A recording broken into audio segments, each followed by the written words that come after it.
Radio Savar FM Kungana. Nɛgɛ kanɲɛ 14 dana gosila Bamakɔ n'a lamini na. Savar FM ka bonyamasegi bɛ aw ye.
So damse ani mabakro mama kulubana ni wati na mbe fulja obela jidema kadrala ka fa club radio Savar FM de la 91.7 ambe la selike kabo kabala zone universitaire la ni wati ni na mama so ni mana ambe tanu ani fuli krengre kadi obela jidema o mana ke yoro mam be ka anname ni wati ni nanga fin so fe 91.7 kadrala ka fa ni émission entrepreneuriat sigle yino ikende yoka jemkanyi émission entrepreneuriat la de la kola hatumbela se flabaw ani lambaw ma samedi don de fait na do kun temene yiramal kro damne la barsa kadamne do kun temene la fokana watim kadi ala isa émission entrepreneuriat na to kala si alambaw ni en flabaw beladil ma dimashi kadamne 14h la katabla 15h la o bi kona nyon soro hanka émission tako bioro ani wolonvla na konna la no bena aywa yile mali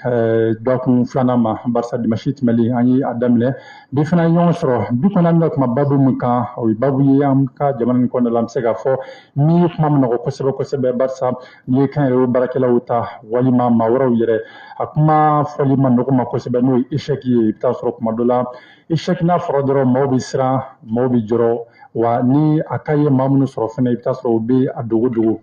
o te fait makabo kalama donc bi kona mina kuma de kan échec fin du mene do yala psika kumbe togoya di fere mene kangata ni i échoué ka projet konna ni échoué ka entreprise konna la fin du mene kangake ani coach gawsu dumbiya de mina masalo kan arebe radio kono sonia na studio soro ami masala ka yano te sami munu ne ka fi fanfe akati mena i sonia mesika na ngabawu konna la Allah yentiye para yefani maye Allah yentiye para yefani maye Allah yentiye para yefani maye Foli be mankambora Foli be mankambo Foli duma be mankambo Foli duma tegeni barate dongili be mankambo, dongili be mankambo, dongili duma de mankamble, dongili duma te bonni barate. Gitari be mankambo la,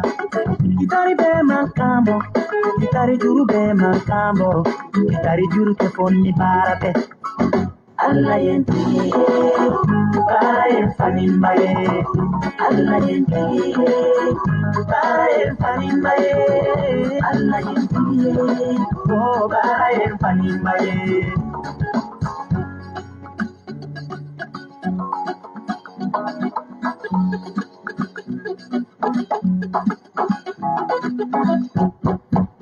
Bara be mrogo monampa,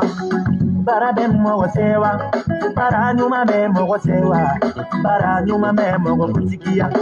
Mo bara be mwa konola,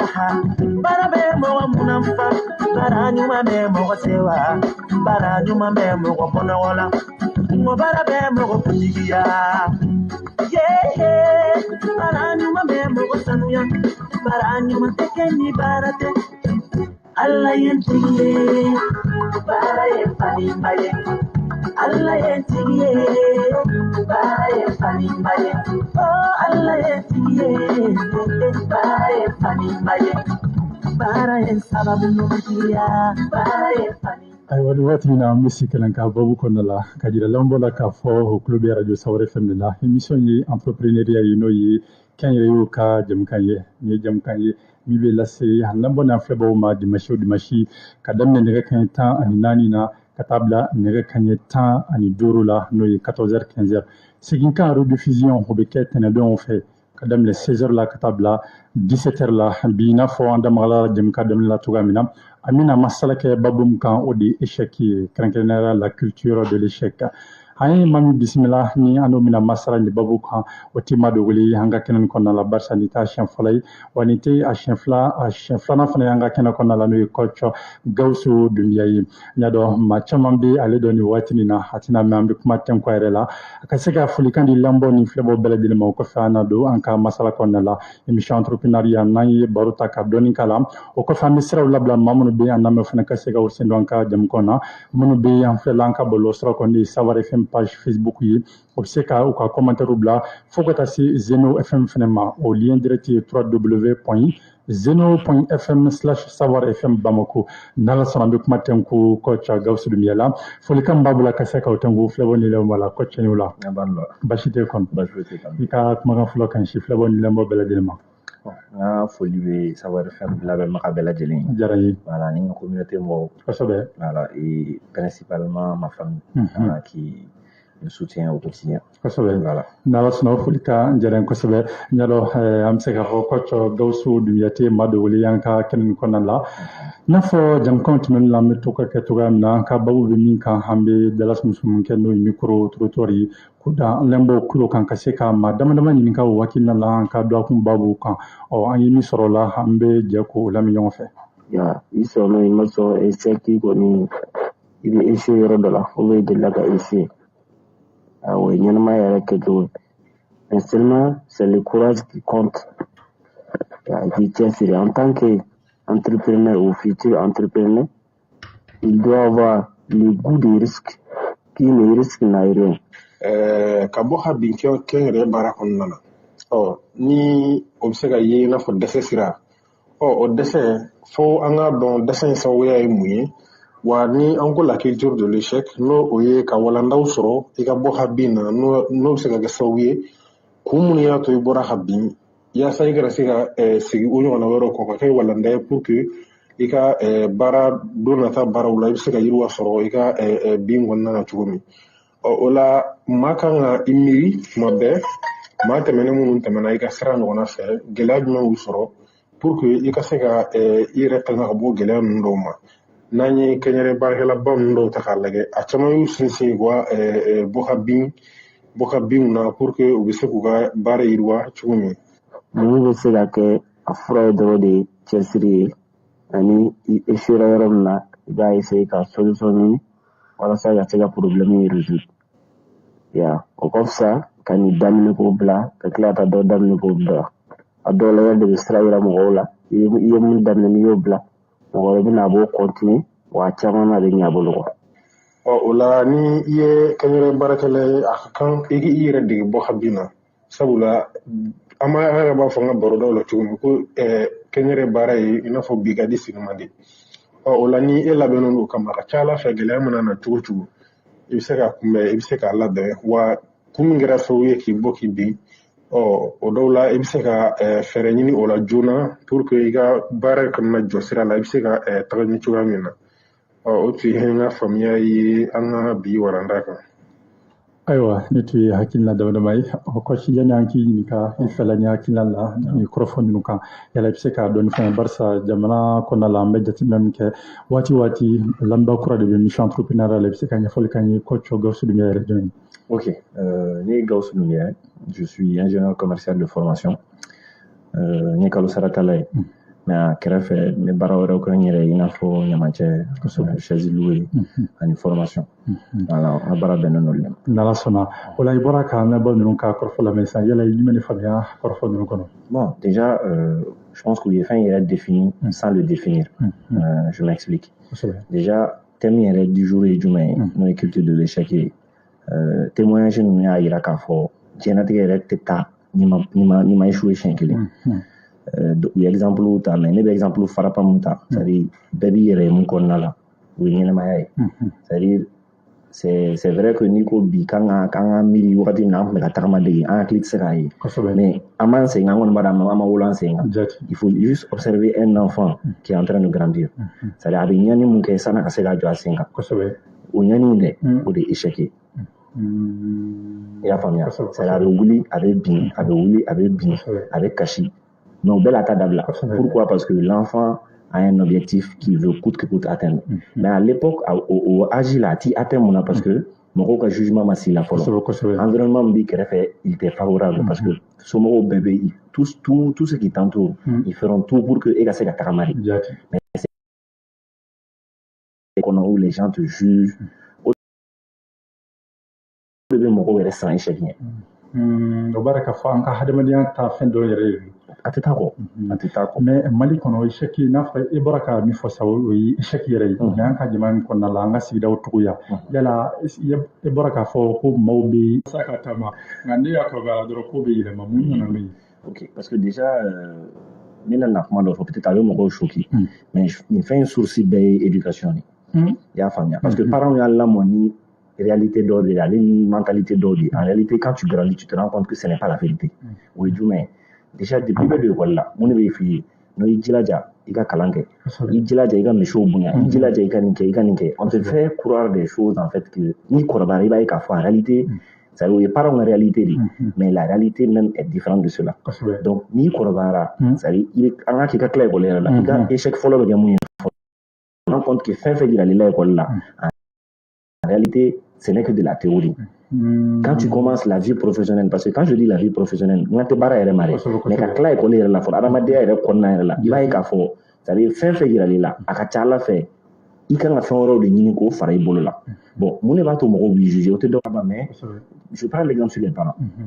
Parents bi baliga ko kura ko mun kama parce que il va sur par exemple et fa salarié et ko d'entrepreneuriat ke ni ko ki ba ke par exemple il fa be sran dorete c'est aller ma délika ke ate mo ko do mun nya sura la abi ab mendoro ko ka sakara fe ata ba ke to gumna donc nale yala en tant que ton père c'est son devoir qui bossera du coup parce que aller bosser du coup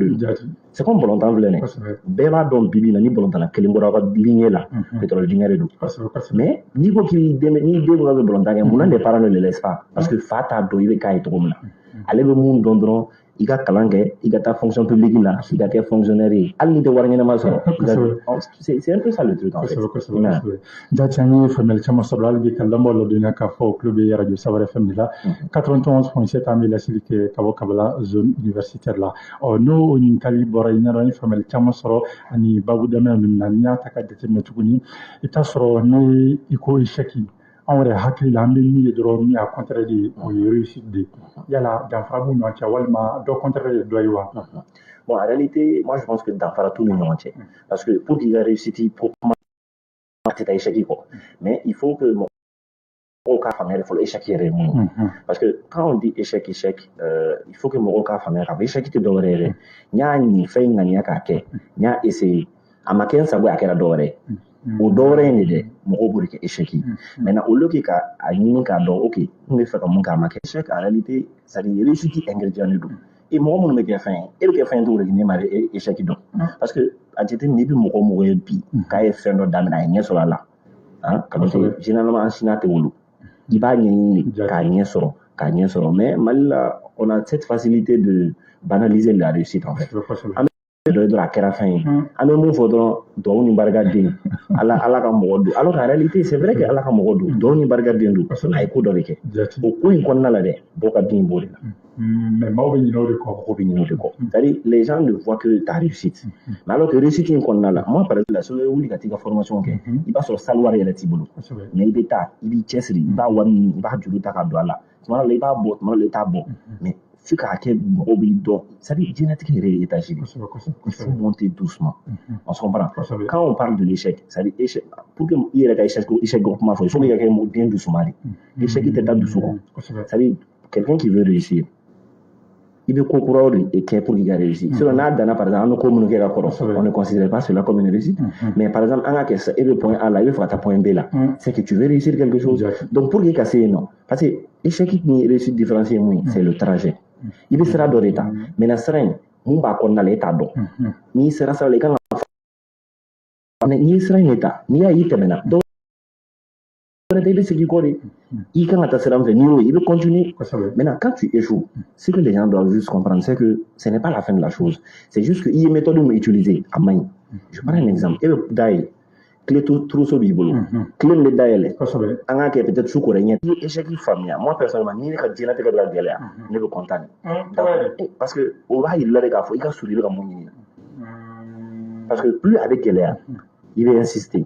i b'a ye gɛlɛya bɛ dɔgɔya intensité bɛ dɔgɔya fo k'a kɛ i bɛ s'a la mais mɛ waati caman na dɔw bɛ n'a gɛlɛyal'u bolo siɲɛ kelen dɔrɔn olu b'a bila pewu k'u sigi o tɛ dɔwɛrɛ ye parce que ni échouera fɛnɛ mɔgɔw ka jugement yɛrɛ bɛɛ kɔfɛ i yɛrɛ fɛnɛ bɛ mun f'i yɛrɛ ma o fɛnɛ bɛ jate n'a fɔ tɔgɔya di je prends juste un exemple à supposer que e bɛ fɛ ka projet dɔ kɛ déjà e kɛtɔ k'a kɛ i somɔgɔw bɛɛ y'a fɔ i kana kɛ e yɛrɛ dalen t'i yɛrɛ la dɛ mais i kɔni bɛ fɛ k'a essayer maintenant e y'a essayer e échouera alors que économie ni fitinin b'e bolo e y'o de don a la ka n'o tɛ hali ni mɔgɔ ma kuma n'i ma kɛ mɔgɔ ye mɔgɔ min kunkolo hakili sigilen don o projet kelen hali n'i y'a kuma mɛn yɔrɔ la i bɛ wuli ka bɔ a yɔrɔ la i y'a faamuya n'an b'o yɔrɔ de ma donc il faut qu'à un moment donné quand tu échoues e yɛrɛ de fɔlɔ k'i yɛrɛ la sabali fɔlɔ parce que échec yɛrɛ bɛ mun de fɛ fɔlɔ ça échec mun ka di échec bɛ discipline de quand tu échoues i b'i sigi de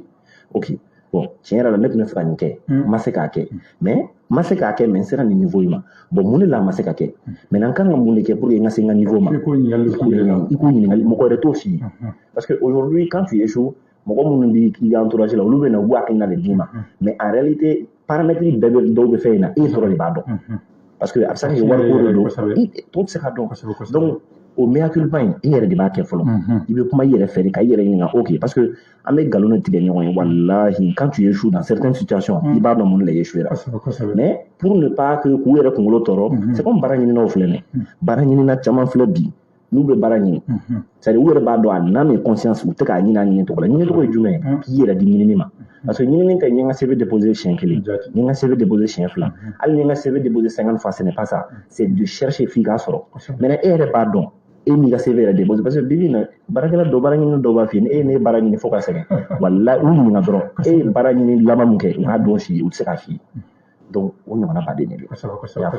n'ala sɔnna n'i ye faamuyali caman sɔrɔ la hali bi ka lamɔ lajɛ ka fɔ kulo bɛ radio Safari FM la 91.7 an bɛ laseli kɛ ka bɔ Kabala zone universitaire la jamukan bɛ direct la an ka page Facebook sanfɛ ni a banna fɛnɛ page damadama bɛ yen a bɛ bila olu fɛnɛ kan i n'a fɔ entrepreneuriat par excellence au Mali fo ka taa se Mali entrepreneur page ma ani yɛrɛ ye TV a bɛna bila olu bɛɛ lajɛlen sanfɛ ni jamukan banna ka lamɔw ladon nature ka fɔ an ka maa weleli coach Gawusu Dunbiya de don ale ti ma dogo la an ka kɛnɛ kɔnɔna la an bɛ ka masala kɛ babu min kan bi o de la culture de l'échec ayiwa kuma daminɛw kɔfɛ n'o ye échec défini ani an ka faamuya échec la jamana in kɔnɔna la an bɛ ɲininkali min tɛ k'u la sisan nɔ o de ye n'i ye a jateminɛ ko kura i bɛ t'a sɔrɔ dɔw bɛ yen u bɛ échoué la i bɛ t'a sɔrɔ u b'u bolo da ka sigi ni yala o dɔw est ce que an bɛ se k'a fɔ a juba tɛ objectif ko ye parce que i y'a fɔ cogoya min na dɔw bɛ yen u bɛ maa dɔ y'a réussi la automatiquement olu bɛ fɛ ka k'a ɲɔgɔn ye mais au tawda tɛmɛla sira minnu fɛ donc o tigi bɛ niveau min na o b'o objectif du yɛrɛ ma san 1 san 2 o bɛ ka yati ta tɛŋɛ k'ale i b'a dɔn o mɔgɔ b'i kɔ parce que dɔw yɛrɛ t'a bolo kunna nin objectif in soit n b'a atteint soit n bɛ sa i y'a faamuya malheureusement ne ye constat min kɛ n'anw minnu wolola Bamako c'est à dire an ka problème fɔlɔ ye mun ye n'i bangera Bamako a b'i kɔnɔ k'a fɔ donc i kan ka énergie min yɛrɛ don k'i cɛsiri 50% bɛ bɔ a la fɔlɔ donc n'i yira mon environnement min kɔnɔna la qui n'est pas favorable mun b'i encourager i ka to k'i surpasser o fana bɛ 20% bɔ a la donc i bɛ mɛnɛ mun na e bɛ kɛlɛ kɛ ni énergie min ça ne vaut même pas 30% i y'a faamuya pour que i ka se ka échec faamuya i ka se ka échec maîtriser c'est-à-dire k'i yɛrɛ d'a ma faut que i yɛrɛ d'a ma parce que il faut qu'on se dise la vérité mɔgɔw bɛ yen bi u bɛ fɛnw ɲini mais walahi u t'a ɲini ka s'a dan na c'est-à-dire j'ai même l'impression que souvent dɔw bɛ fɛn ɲini fitinin dɔrɔn pour que au moins n'a kuma bɛ ka fɔ don min na o fana ka se k'a bɔ a kɛnɛ kan n fana y'a ɲini n t'a dɔn n y'a faamuya ni exemple min ta ye villageois min kɛ i y'a faamuya walahi a dɔw man kan classe kɔnɔ ko suni n t'a dɔn n'a tulo mɛnna sisan ne foyi tuma ni ne taara école kura la ne k'a fɔ dɔrɔn non ne de bɛna kɛ classe premier ne ɲininkali yɛrɛ de kɛ ne taara an ka lycée la ka taa sumi sɔrɔ yen ne jɔn premier o y'a jira ne la fɔ ne bɛ taa kɔri n ko bon n ka cɛ n ko ko b'i bolo bi dɛ n'an bɛ ɲɔgɔn na a ko n ko bɛna kɛ ne de bɛ kɛ premier a ko n ka cɛ e tun man k'o fɔ ne ye dɛ fo ka ne bɔ lycée la ne ma se ka tɛmɛ cɛnin na an tilala ka taa ɲɔgɔn sɔrɔ nin kan depuis n y'a ye université classe kɔnɔ premier jour la n y'a nin ko n k'a banna kɔnɔ parce que a b'a mago dɔn mais o kɔrɔ tɛ k'a tɛ échoué dɛ le gars a tun bɛ soudainement ta siɲɛ 2 de ka taa université la o tɛ sɛgɛn ye mais ne tun bɛ moto de la ka taa université la mais a tun bɛ kɛ premier parce que vision tun b'a la o tun ka bon ni difficulté fɛn fɛn b'a sɔrɔ parce que quand on dit difficulté kɔnɔna la parce que k'a da i bɛ wuli ka sotarama min ta ka na école la n'o passé t'i bolo o ye échec dɔ ye mais si tu arrives à dépasser c'est à dire il faut que i ka se niveau dɔ de ma i ka diɲɛlatigɛ la i yɛrɛ ka conscience ta k'a ye k'a fɔ ne ma n cɛsiri parce que ko in a y'i diya i b'i cɛsiri n'a m'i diya i b'i cɛsiri en réalité n y'a dan tun kan ka jɛ barisa ma baara kɛ yɔrɔ dɔw la nka san filanan na n nana n y'a sɔrɔ avec mention barisa n ye fɛn minnu jɛ n ye n jɛla ka se ka n yɛrɛ améliorer la mais i t'a sɔrɔ dɔw ka baara la u ka entreprise la u bɛ échouer u yɛrɛ b'a kun dɔn mais u b'u ɲɛ tugu a kan yala n'o kɛlɛ est ce que a tigi bɛ se ka bɔ dingɛ kɔnɔ o cogoya la. ok je prends juste exemple min fɔ sisan i ka baki ko kan parce que fɛn dɔ fana bɛ ko in kɔnɔna la échec in kɔnɔna mun bɛ k'a ko tɔ bɛ gɛlɛya o ye an yɛrɛ bɛ ka nkalon mun tigɛ an yɛrɛ ye c'est à dire an k'a kɛ tu es un parent i den échouera fɛn dɔ la a n'a min conscience e b'a dɔn a ka responsabilité b'a la mɔgɔ fɔlɔ min kan k'a fɔ a ye k'a nɔ don o ye e de i b'a fɔ a ye k'a nɔ don c'est pas pour le punir mais a k'a dɔn k'a fɔ a ye nin de kɛ résultat sɔrɔ parce que échec ni réussite bɛɛ ye conséquence de c'est des choses c'est pas comme si n'i bɛ seli siɲɛ 4 tile kɔnɔ ou bien n'i bɛ taa église la dimanche au fin tɛ ça n'a rien à voir avec ton ethnie ta religion échec ni réussite tɛ foyi ɲɛ sɔrɔ o la cɛsiri de b'a demander maintenant ni e kɛra sisan et toi tu as échoué e fa m'a f'i ye k'e nɔ i ka b'i dɛmɛ i b'o solution sɔrɔ o la mais an k'a kɛ e kan ka composition kɛ EPS la toi tu sais que boli de b'i ɲɛ e bɛ t'i da 4 heures ka wuli e ma se ka kɛ premier et puis la c'est ce que les gens font en fait. Donc il faut prendre conscience d'abord de ses responsabilités. Parce que comme on a qu'à n'a togo ni alhamdoulilah comme on a qu'à n'a togo ni a réussi ni a échoué bien c'est dit j'analyse ok bon ni mon que ni mangamuke je regarde il y a mon fond typiquement un exemple barakayoro j'ai eu une situation comme ça au boulot j'ai eu des problèmes à konna là mes collègues bénéficient parce que moi je suis dans le camarade ou taro bena mon fond parce que parce que quelqu'un qui a échoué est vu comme une personne maudite, malade. Donc la personne, oui, isolée, donc pas le coup qui est isolé. Mais il y a une famille qui a fait, ok, j'ai ma part de responsabilité, ok, quelqu'un d'autre a sa part de responsabilité. Maintenant, il y a une part de responsabilité, oui, mais c'est qu'à Barakoureka, qui est Barakaka. Améliorer. Parce que, comme on le dit, il s'était mon tala, il s'était à la tala, mais il s'est dit il est tala. Il veut mon qu'il va donc. Maintenant, ni il sera qui dit la début comme mon coca qu'un humain, allez mon corps de blague à non mais il veut que ça n'aille aller. Ou ma corbeau, ça c'est la loi même de l'univers. On dit à côté de nous ça, on dit à côté de nous ça. Akera barak kadri, akera kaban kadri. n'i bɛ ko la i ɲɛsin a ma c'est-à-dire hali kana n'a lajɛ ko mɔgɔ b'i kɔ a tigi bɛ bɔ i kɔ parce que ni a tɛ ka tugu e kɔ ko wɛrɛ kama aw bɛ baara in de aw se ɲɔgɔn ma walahi a bɛ bɔ i kɔ i y'a faamuya kosɛbɛ an ka dalasumusu na dɔw da salama k'a fɔ kuma dɔ la n'i ye fɛn kelen kɛ n'o man ɲɛ mais a ma kuma fɔ ka don détail la o exemple frappant ye jumɛn n'i bɛ so jɔ yɔrɔ n'i bɛ so jɔ i b'i ka so di maçon ma an k'a kɛ i ka so di maçon mun ma i dar'a la a ye so jɔ e ka so kogo bɛɛ binna depuis so jɔtɔ i y'a faamuya i kan ka mun de k'o la dɔwɛrɛ tɛ o y'a ye k'a fɔ le maçon est défaillant maintenant tu as deux choix soit i bɛ maçon changer soit i bɛna i yɛrɛ b'a ka baara superviser ni temps t'i bolo i bɛ maçon changer de i y'a faamuya donc au cas sugu la si tu vois qu'il y a initiative dɔ ta a initiative ma se k'a abouti i t'a jɔ dɛ parce que n'i y'a ye a ma abouti dɔwɛrɛ tɛ parce que a dɔnniya de t'i bolo n taara nin y'a faamuya bi e bɛ baara la radio la e bɛ ka kuma tɔgɔ min na bi ani don fɔlɔ min na i y'a daminɛ kelen tɛ mais i y'a ɲɛɲini i ye dajikun caman kɛ yan nɔ mais bi alhamdulilah i bɛ ka se ka kuma sans ça c'est la même chose donc n'i ye initiative posée n'i y'a ye i y'a posé i bɛ ka taa parce que comme je l'ai dit fɛn min don dɔrɔn c'est-à-dire e bɛ bi yan c'est comme ne bɔra an fɛ yen ka na radio in na yan objectif de tun bɛ n kun na n bɛ fɛ ka bɔ yan ka se yan nɔ mais o kɔnɔna la ne bɛ se ka accident kɛ o kɔnɔna la mobili pneu bɛ se ka sɔgɔ mais o kɔnɔna la ne bɛ se ka tunu yɛrɛ fɛnɛ mais ni n tununa dɔwɛrɛ tɛ o n bɛ yen wele de est-ce que kanu tɛ an bɛ se ka a kɛ radio la an bɛ se ka kɛ téléphone la c'est-à-dire il faut toujours essayer d'analyser la situation i échouera cause mun na n'i y'o identifier i b'o écarter k'a améliorer tu continues c'est-à-dire mɔgɔw t'o de faamuya au fur et à mesure qu'il bɛ échouer dɛ e ni adamaden tɔw ka compréhension tɛ se ka kɛ kelen ye je prends un exemple sur Baramuso pour Amadou Doumbia n balimakɛ n'i y'ale ka histoire lamɛn lui il était voué à l'échec c'est-à-dire ale na maliyɛnw b'a fɔ mɔgɔ sugu de ma ko nin man ka kɛ fɛn fo ka tiɲɛ wuli déjà a kalannen tɛ mais a ye mun kɛ bi bɛɛ ɲɛ b'a la a diyar'i a ma diya i ye bi i b'a ka dumuni a bɛ k'i ka dumuni na i b'a dun tu vois c'est ça parce que mais alors k'a ka dumuni a recette ma girin ka bɔ tile kelen o a y'a fɔ de terme wa diɲɛlatigɛ kɔnɔ ne yɛrɛ ye fɛn dɔ faamuya il y a une loi qui existe c'est-à-dire qui fait que diɲɛlatigɛ yɛrɛ de bɛ i dɛmɛ n'i bɛ fɛ ka ko o kɛ i n'a fɔ cogoya di par exemple ni e kɛra mɔgɔ ye k'e cɛsirilen don i tɛ c'est-à-dire tu n'abandonnes jamais c'est-à-dire i mana ko o ko kɛ i kan tɛ i b'a fɔ ko ala de bɛ mɔgɔw ci ma siraw bɛ dayɛlɛ i ka taa ne ka se radio in na a bɛ fɔ de ma ko sababu c'est-à-dire n'i y'aw yɛrɛ ka ne wele ka na est-ce que ne nana ka n ka attestation de travail de yira aw la ne ye tɛgɛ ta ka taa n ka société yiri la mais danaya de y'a to aw sera yan mais mun ye danaya in se yan baara wa baara in kɔnɔna la échec in b'a la n'a ta ka jateminɛ tuguni i bɛ taa sɔrɔ maa caman bɛ yen n'u ye baara daminɛ a tɛ taa ɲɛ a bɛ na maa wɛrɛw bɛ yen i n'a fɔ baarakɛɲɔgɔnw i n'a fɔ sigidaw minnu contribuera kosɛbɛ a ka échec la yala ni ko sera o niveau ma n'a gɛlɛyara ka se o niveau ma o bɛ se ka solution cogoya di ok solution tɛ dɔwɛrɛ ye comme n y'a fɔ cogo min na c'est-à-dire diɲɛlatigɛ la i se bɛ fɛn min na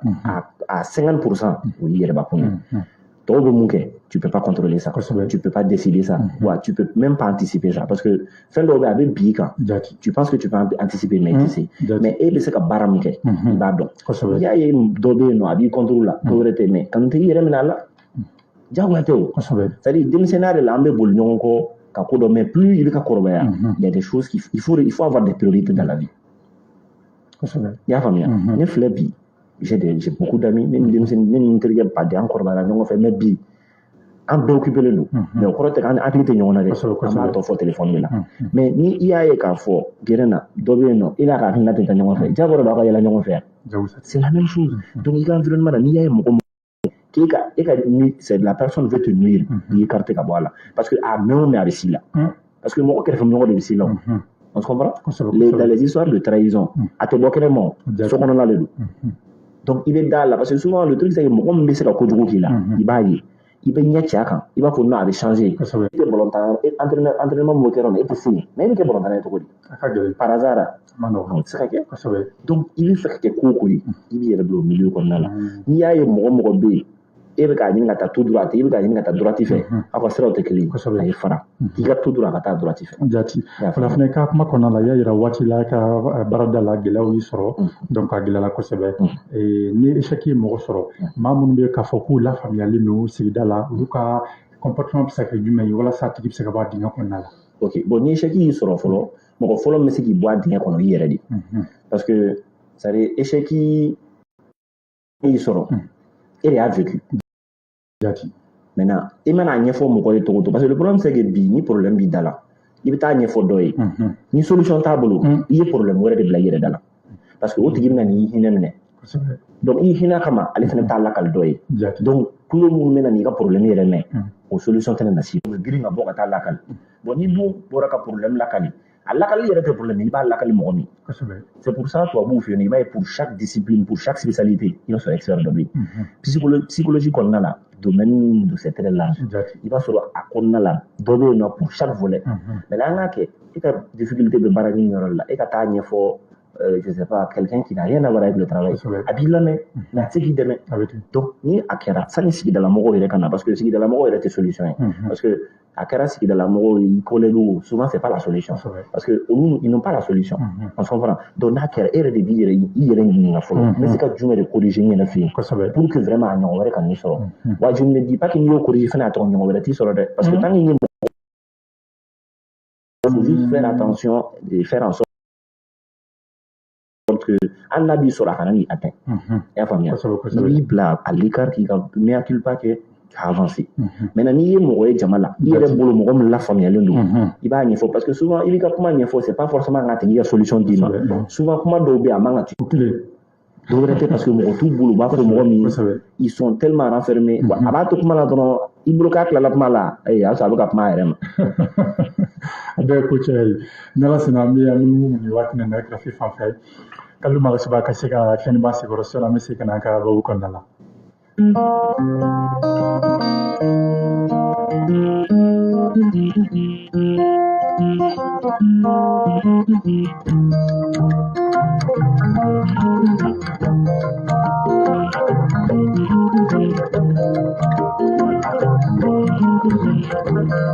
Paso de Yuma, la ventuma será. Paso de Yuma, la vida gabara. Paso de Yuma, bisoro para la de. Yede mahoro ya bisoro para la. Mucho motivo bisoro para la. Navila nabara. Adoke.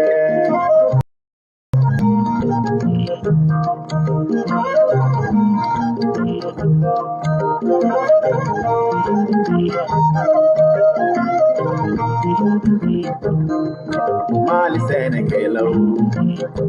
ani mali moni, ego mali bagino, ani mali jabu kelo,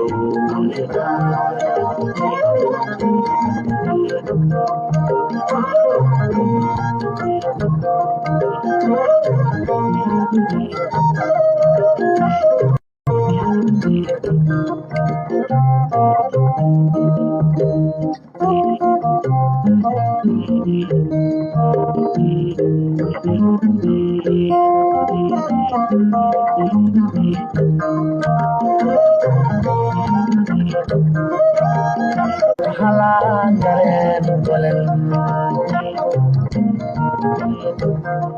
ayen majaran nashkhal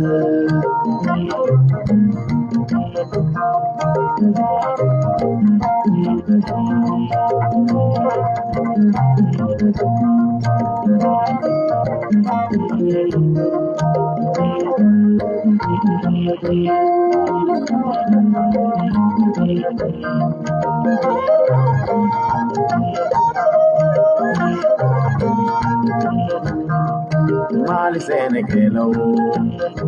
ani mali moni kelo, ego mali bagino, ani mali jabu. Aiwa ni waati na hamisi kana an ka babu kɔnɔna la Madiba Kuti soit Jigayi soit Japara n y'a dɔn coach fana ka kumaw a bɛɛ bɛ ka boli o dafila de fɛ hali bi an bɛ continue ni an ka masala ye nin waati in na sisan ko caman an munumunu ka na ɲɛsin ma tuguni nka an bɛ babu boli min kan sisan o de ye n'o y'a sɔrɔ barisa an ye k'a fɔ entreprise caman b'i bolo fana kɔfɛ i bɛ baara wɛrɛw kɛ o b'a dɔn k'a fɔ i fana tɛmɛna sira caman fɛ yala i ka échec cas concret jumɛn de bɛ se ka kuma an kan min bɛ se ka kɛ misaliya ye kɛrɛnkɛrɛnnenya la fana kama barisa lamɔbagaw ka ca olu la kosɛbɛ kosɛbɛ. Ok. Déjà n ka échec fɔlɔ n b'a ta entrepreneuriat cadre kɔnɔna la. kelen ka baara daminɛ. J'avais le rêve malien parce que n taara na fɔ américain jumɛn ye ka kɛ ka bali ka kɛ fɛn ye parce que o de b'an bɛɛ an denmisɛnninw bɛɛ kun kunna c'est-à-dire ka wuli sɔgɔmadafɛla la dɔrɔn k'a sɔrɔ i kɛra fɛn ye donc n ye wari damadɔni mara ka taa n kun don lavage ko dɔ kɔrɔ i bɛ ka taa i ka lavage kɛ yɔrɔ min na a ka jan so la trop e bɛna contrôler cogo di n ma sɔn ka lamɛn yɛrɛ parce que e kun tɛ fɛ ka mɔgɔ lamɛn yɛrɛ ni n tulo ci n kɔrɔkɛ ka kuma kan après ne n'a taara don min na ka taa yɔrɔ la a ko cɛ k'ale ɲɛ bɛ nin sotigi in na cogo min na ko nin bolo don mɔgɔ guruman fɛ dɛ ko ne nin bɛna ɲɛ a la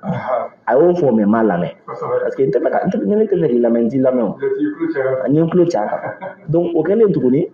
n ye investissement kɛ a nana a yɔrɔ a ko cɛ ko nin yɔrɔ in investissement ka ca ko ne tɛ nin yɔrɔ in to yen et ala ko n ka n'o fɔ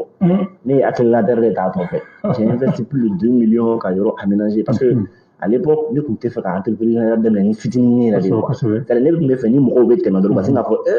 an Doumbouya ka lavage de ye Mali b'a ɲɔgɔnna tɛ yen c'est-à-dire je voyais la chose à un niveau ouf mais n y'a daminɛ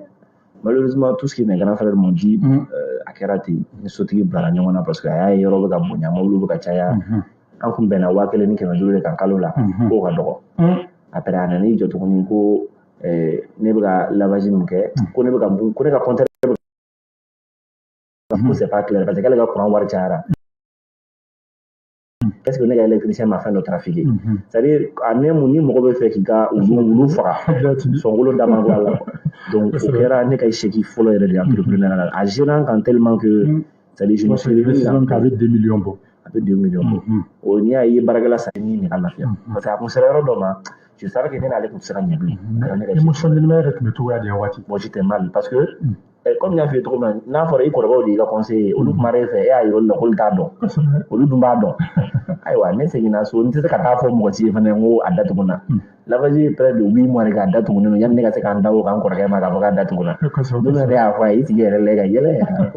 tulo jalen don k'i y'a fɛ sisan tu vois émotionnellement j'étais très instable mais a wusara ma munna parce que a y'a to n ye mɔgɔ dɔn j'ai compris que n'i bɛ entrepreneuriat kɛ i ka projet ye de ka projet ye i ni mɔgɔ si ta tɛ donc n'i b'a kɛ a kɛ o y'a sɔrɔ élément bɛɛ b'i bolo donc o kɛra n ka conscience fɔlɔ ye filanan ye mun ye j'ai compris que ni mɔgɔw kuma n'i fɛ kana na mɔgɔw ta bɛɛ lamɛn dɛ mais il faut écouter parce que souvent bɛɛ tɛ se ka fili kana kɛ i b'i kulo ci a bɛɛ lajɛlen kan kana kɛ i b'i kulo ci a bɛɛ kan o kɛra leçon filanan ye leçon sabanan ça m'a permis de savoir que réellement n'i bɛ entrepreneuriat kɛ il faut aller doucement kana la fɔ k'i b'a daminɛ ni fɛn ba dɔ ye k'a fɔ ko non 10 millions bɛ n bolo fo n ka 10 millions t'e bolo foyi t'e bolo tiɲɛni c'est les 3 leçons essentielles que j'ai retenues au échec in na n ka échec filanan échec mun fana ye marqué kosɛbɛ o ye ni mun f'i ye baarakɛyɔrɔ ta ye c'est-à-dire c'est quelque chose qui m'a permis d'être un homme parce que n'i kun y'a fɔ ne ye ko vu que ne tun bɛ mɔgɔ wɛrɛw ka intérêt menaceli kama ne mago sara mais alhamdulillah n m'a digi n yɛrɛ la n y'a minɛ baara n'a taabolo don n ye muɲu n ye n ka baara kɛ i y'a faamuya ce sont les 2 échecs vraiment de aspect professionnel là mun ye marqué qui m'ont permis vraiment de grandir et qui me permettent aujourd'hui ka kuma yɛrɛ fɔ ka se ka mɔgɔ inspirer a la kosɛbɛ n'ala sɔnna ye faamuyali caman sɔrɔ hali bi ka lamɔ ladɔnniya k'a fɔ kulo bɛ radio Sahara FM la an bɛ laseli kɛ ka bɔ Kabala zone universitaire la émission entrepreneuriat rediffusion o bɛ kɛ lundi denw fɛ ka daminɛ 16h la ka taa bila 17h la nin waati in na an bɛ direct la an ka page Facebook sanfɛ wa ni jamukan banna fɛnɛ a émission na partager page wɛrɛw kan i n'a fɔ entrepreneuriat par excellence au Mali ani Mali entrepreneur fo ka taa se yɛrɛ TV ma bɛ bila olu bɔlɔlɔ bɛɛ lajɛlen kan n'u ye ɲininkali kɛ n ka profil sanfɛ Facebook kan ka maaw ɲininka ko yala an bɛ fɛn jumɛn de sɔrɔ ni an bɔra ka bin que gagne-t-on en perdant caman ye min bila o de dɔnniya ye o de ayiwa expérience ye nka yala est-ce que o cas de don a bɛɛ lajɛlen na wa k'a fɔ ko ni i suila waati waati k'a bɛ résulter dɔnniya la walima a bɛ résulter expérience la. Ok, bon, je pense que déjà dɔnniya ni expérience an bɛ se k'u associer ɲɔgɔn na parce que fɛn mun don quand on parle de dɔnniya i ye ko dɔ de kɛ o ko ye ni expérience ye donc quand on parle d'expérience i ye dɔnniya dɔ de sɔrɔ donc les deux ne sont pas à dissocier maintenant fɛn mun don oui je suis d'accord ça a bɛ résulter ni fɛn dɔ de la parce que hali n'i ye kalabancɛ yɛrɛ kɛ ka fɛn kɛ i bɛ fɛn mun résultat dɔn parce que dɔw b'o fana kɛ u b'a dɔn n'i y'a kɛ tan to a ti ɲɛnabɔ dɛ u b'a kɛ pour que ka résultat négatif kelen in sɔrɔ k'a fɔ dɔrɔn oui an fana y'a essayer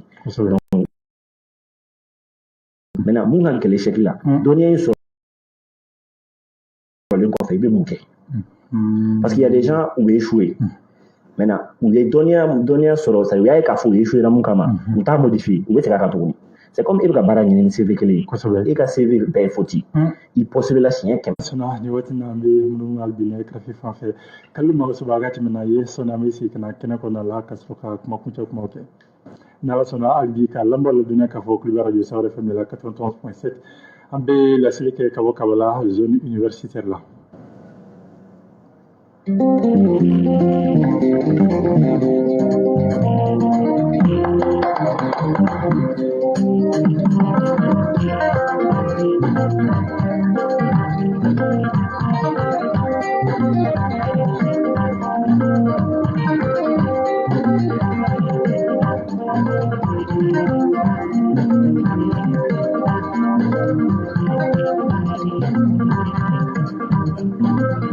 Masuka si jola de ko, masuka ni horonya ye.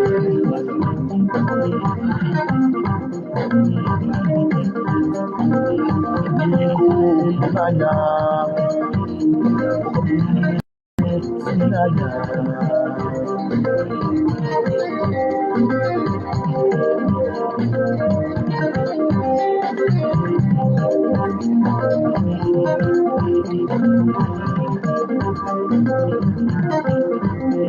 Jiwara mamukabara,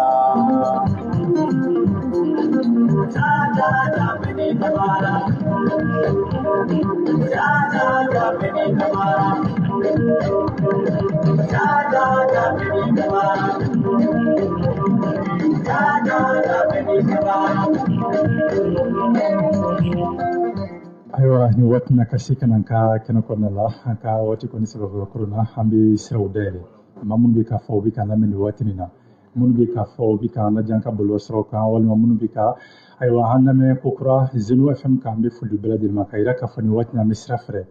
maa minnu bɛ ka lamɛn o fana ka se ka o sin don an ka jamukan na ɲininkali mana kɛ min bolo ka tɛnku kɔsi Gawusu Dunbiya la o bɛɛ lajɛlen bɛ se ka kɛ radio Sahara FM ka sira ye fila ye fɔlɔ ye mukan 80 mukan ani kelen 47 filanan o ye 82 82 82 84 83 walikan na o ye 20 80 21 47 filanan o ye 82 82 84 83 yani maaw ka don n'ala sɔnna an bɛ continuer an ka baro fɛ avec coach Gawusu Dunbiya nin waati na coach ni a ta ka jateminɛ an ka jeune entrepreneur an bɛ se k'a fɔ a bɛ ba la kosɛbɛ maaw bɛ ka motiver kosɛbɛ ka na u ka entreprise créer ayiwa maaw b'an ka bolo an bɛ se k'o d'a ma allo. Oui, bonsoir. Tɔgɔ ni jamu kan bɛ ka bɔ i bɛ se k'i mabɔ i ka radio la dɔɔni an bɛ ɲɔgɔn sɔrɔ. Oui, allo an la.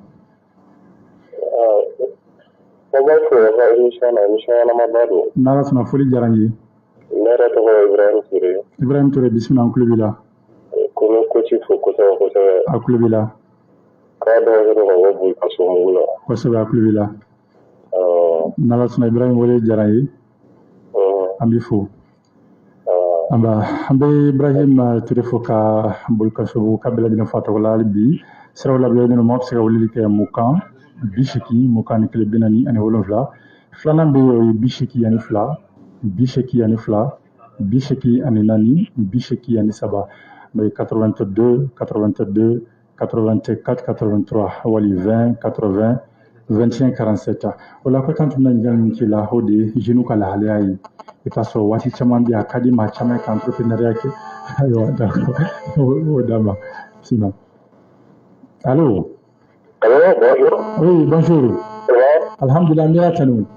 Comment bɛ ne fɛ Dunbiya fo? N'ala sɔnna a tulo b'i la. Ko vraiment a ka hakilina ka ɲi kosɛbɛ yɛrɛ. A tulo b'i la. Moi-même, je suis fonctionnaire. Kosɛbɛ. Une société caman b'a la tile de mon front. J'ai effectué beaucoup de choses parce qu'il y a une société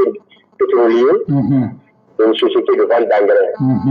Vraiment, il y a des difficultés caman sɔrɔ a la. Kosɛbɛ, kosɛbɛ. Jusqu'à présent, il n'y a pas baissé le drap. Mais je suis fonctionnaire, je ne suis pas passé à la retraite d'abord. Kosɛbɛ. Ne ka hali bi n bɛ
futola hal bisra labla lendo mawseka wali ke mukan bisheki mukan ke binani an wolonvla 20 80 25 47 siraflana ube 82 82 84 83 no bisheki anifla bisheki anifla bisheki ani nani bisheki ani saba nalasona hambe tmele ningalo ye ko wati ko asa krobika kuranto talamenti durundura se ka kuma kunche wala antum nan yalim kira de jinu kala alai face à l'entrepreneuriat aussi face à l'échec ambe wati chamana akadima chama ka entrepreneuriat ke mais olu yɛrɛ bɛ siran fɔlɔ ni donna yala bɛna ɲɛ wa o siran b'u la fɔlɔ dɔw fana bɛ n'u donna n y'a fɔ cogoya min na ambition ba b'u la o yɛrɛ b'a dɔn cɔni ambition sɔrɔ ka gɛlɛn mais a tɛ taa a bɛ dan sira la yala i bɛ se ka conseil jumɛn d'u ma ni kuma kuncɛ kuma min b'i bolo n'a sɔrɔ numéro fana bɛ min tɛ se ka di. Ok. Problème t'as là. En fait, concernant les jeunes qui veulent entreprendre, les conseils me disent jeunes, si tu as un projet, vas-y doucement.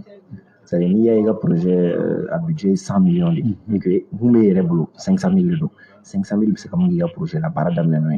C'est-à-dire, il n'est pas dit que plus il y a un projet là, plus il y a un projet. Non. Projet pour qu'il y ait il faut qu'il y ait un projet familial. Projet DRN, il y a la mode, qu'à éviter, qu'à la corobaya. Kasura so ka diɲɛ nafa ka sɔrɔ k'e nafa maintenant ni e girinna k'a fɔ foli tɛ c'est de laisser les réseaux sociaux parce que aujourd'hui jeunes ka problème ba ye mun ye c'est à dire an bɛɛ bɛ fɛ an tɔgɔ ka fɔ de fan bɛɛ i n'a fɔ mun tɔgɔ bɛ ka fɔ c'est à dire diɲɛnatigɛ dugusɛjɛ caman ye n'i donna projet la i bɛ temps de di yɛrɛ ma ne donna an ka projet ninnu caman na je me suis donné 5 ans dɔw 5 ans ma dafa mais alhamdulilayi bi le résultat est satisfaisant parce que n y'a daminɛ dɔɔni dɔɔni je prends juste un exemple ne ka ɲamancɛ n'a daminɛ ka taa fitinin mais bi alhamdulilayi ala nana ni camion ye parce que n sɔnna de k'a daminɛ fitinin mais n'i y'a daminɛ fitinin non seulement i ka projet yɛrɛ bɛ pérennité sɔrɔ a b'a to i bɛ baarakɛla basigilenw sɔrɔ wa i b'i ka projet fonctionnement faamuya parce que e tɛ fɛn mun maîtriser e ka girin ka taa 100 millions dɔw la mɔgɔw bila baara la c'est à dire i yɛrɛ b'i ka mɔgɔw bila u b'i sɔn i y'a faamuya donc conseil min bɛ n fɛ ka jeunes ma o ye n'aw bɛ don projet la a y'a daminɛ dɔɔni dɔɔni a y'a ɲini k'aw ka projet kɔnɔnata dɔn essayez de comprendre qui sont vos clients quels sont leurs besoins à vous satisfaire mais surtout mɔgɔw kana dimi parce que aujourd'hui ne ye constat min yɛrɛ kɛ jeune entrepreneur la u bɛɛ dusu ka bon c'est-à-dire bi ne yɛrɛ jeune ye dɛ an dusu ka bon an camanen don n bɛ fɛ k'o fɔ par quoi n'i ye jeune entrepreneur dɔw contacter u ka produit kama kɛlɛ de don c'est-à-dire limite ni e m'u wele u t'i rappelle ce n'est pas ça entreprendre c'est être au petit soin du client c'est-à-dire n'i bɛ entrepreneur la i dusu i b'o to so de i bɛ mɔgɔw nɛgɛn ni mɔgɔ min yɔrɔ ɲini i b'a ɲini ni mɔgɔ min yɔrɔ ɲini i b'o yɔrɔ ɲini i y'a faamuya e bɛ mɔgɔw la dans un premier temps parce que olu ka wari de mana na o bɛ kɛ fɛn ye n'i kɛra fɛn ye tuma min na n'a ka di ye kana kuma mɔgɔ si fɛ mais tant qu'il ma k'o ma i ma jigin i y'a faamuya voilà voilà n'a sɔrɔ numéro de i bɛ se ka min di lamɛnbaaw si comme fa y'a fɔ cogo min na je suis joignable au 79 08 71 38 o ye n ka orange ye maintenant Malitel 66 74 77 03 je répète une dernière fois 79 08 71 38 o ye orange ye 66 74 77 03 voilà ko cɛ ka kuma kuncɛ kumaw. Ok. Bon, le seul conseil, parce que comme il y a fini, point était bon, inerté, ce n'est pas suffisant pour parler de tout ça, mais j'invite vraiment la jeunesse à mieux s'impliquer dans leur propre vie. Slogan d'Obemolo que je vais répéter, j'ai l'habitude de dire à toutes les personnes que je rencontre d'être acteur de sa vie. Parce que Djenatege a été tout quoi. Et Peka Famia Kafo, Gelea Keri de la Togo, Gelea Bedala.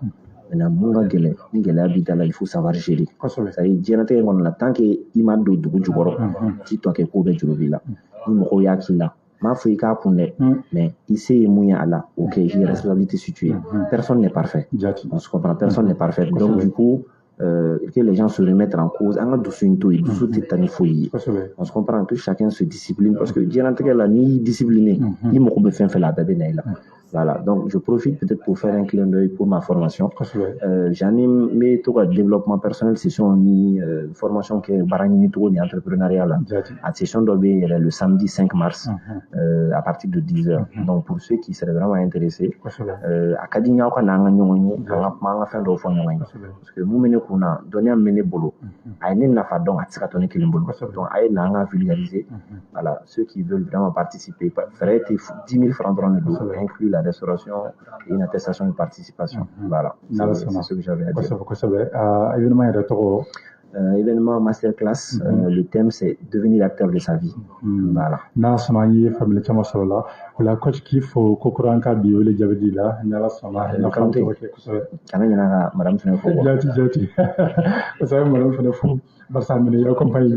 Nala Sana, merci beaucoup. Amé Bella de vocabulaire de Walimandon, Kameda Bella de Niala Mabashike, Dimashura, Nayon sur la Kaseka, Masalaka Baureka, Dimashura, Mak Mababum Kam, ou des. Amna kuma babun ka amna kani coach dawra yi mi toko aywa toko bi kan bla na sona amna kibaro la sibela bil member sa amna kuma min ka wodi personal branding amna kuma personal branding ka kusebe kaseka lamba la dina lawlani min na masala ka orti ma do de barsa are de la kani formé ka tima o yedumi afna jami yedumi no jakari jadumi donc monsieur ana na masala ni babuna kabla de vocabulaire de wani mandom c'est une caméra de diffusion au BCN 16h 17h merci beaucoup